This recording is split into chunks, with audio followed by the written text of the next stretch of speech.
প্রেম একটি গাঢ় মন, উদার মনে ছুঁয়ে যায়।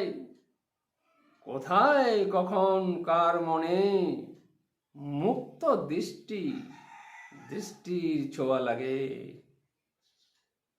প্রেমের সৃজন, মনে সৃজন, অন্তর দিয়ে সূক্ষ্ম অনুভূতি মনের প্রভাব পড়ে। দেখেছি তারে ওই যে দূরে, তবুও ছোঁয়া লাগে। অন্তর দিয়ে বইছে দেহে, মন যেন ছুঁয়ে আছে। অনুভূতির সূক্ষ্ম ছোঁয়া, দেহ সুস্থ থাকে। আনন্দিত মন, আত্মায় ছোঁয়া লাগে। যোগিতায় সূক্ষ্ম মনে প্রেম অবস্থায় থাকে।